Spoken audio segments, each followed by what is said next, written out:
The problem of freedom. I would like to discuss you with the problem of freedom. It is a very complex problem, needing deep study and understanding. We hear much talk about freedom, religious freedom, and the freedom to do what one would like to do.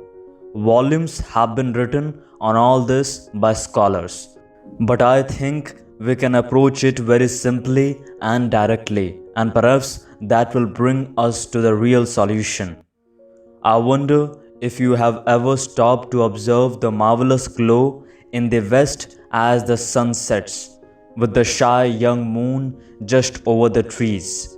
Often at that hour, the river is very calm, and then everything is reflected on its surface: the bridge, the train that goes over it, the tender moon, and presently, as it grows dark, the stars. It is all very beautiful. And to observe, to watch, to give your whole attention to something beautiful, your mind must be free of preoccupations, must it not?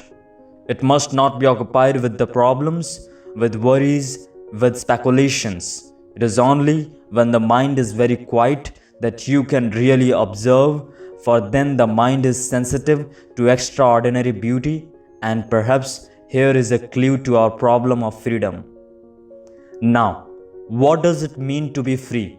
Is freedom a matter of doing what happens to suit you, going where you like, thinking what you will? This you do anyhow, merely to have independence. Does that mean freedom? Many people in the world are independent, but very few are free. Freedom implies great intelligence, does it not? To be free is to be intelligent. But intelligence does not come into being by just wishing to be free. It comes into being only when you begin to understand your whole environment, the social, religious, parental, and traditional influences that are continually closing in on you. But to understand the various influences, the influence of your parents, of your government, of society, of the culture to which you belong, of your beliefs, your gods and superstitions, of the tradition to which you conform unthinkingly. To understand all these and become free from them requires deep insight, but you generally give in to them because inwardly you are frightened. You are afraid of not having a good position in life. You are afraid of what your priest will say. You are afraid of not following tradition, of not doing the right thing. But freedom is really a state of mind in which there is no fear or compulsion, no urge to be secure. Don't most of us want to be safe? Don't we want to be told what marvelous people we are, how lovely we look, or what extraordinary intelligence we have? Otherwise, we would not put letters after our names. All that kind of thing gives us self-assurance, a sense of importance. We all want to be famous people, and the moment we want to be something, we are no longer free.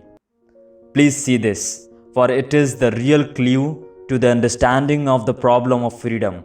Whether in this world of politicians, power, position, and authority, or in this so-called spiritual world where you aspire to be virtuous, noble, saintly, the moment you want to be somebody, you are no longer free. But the man or the woman who sees the absurdity of all these things and whose heart is therefore innocent, and therefore not moved by the desire to be somebody, such a person is free. If you understand the simplicity of it, you will also see its extraordinary beauty and depth. After all, examinations are for that purpose, to give you a position, to make you somebody.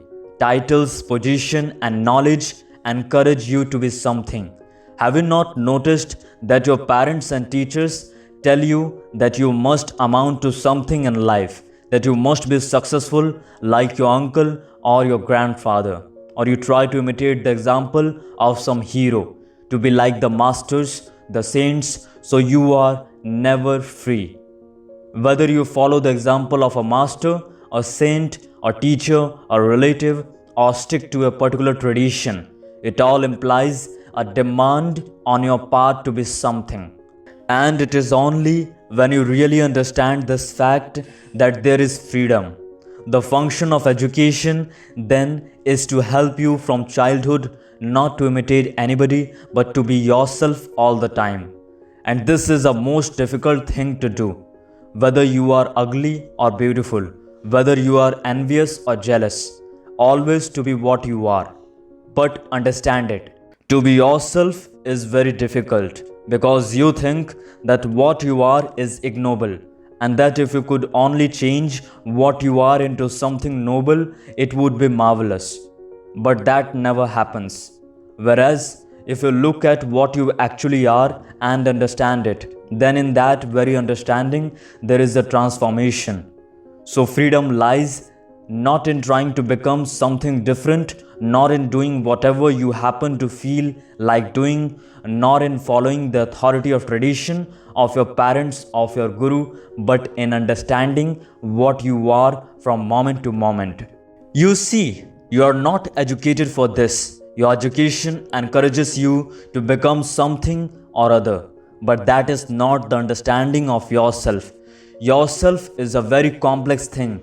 It is not merely the entity that goes to school, that quarrels, that plays games, that is afraid, but it is also something hidden, not obvious. It is made up not only of all the thoughts that you think, but also of all the things that have been put into your mind by other people, by books, by the newspapers, by your leaders. And it is possible to understand all that only when you don't want to be somebody, when you don't imitate, when you don't follow. Which means really when you are in revolt against the old tradition of trying to become something.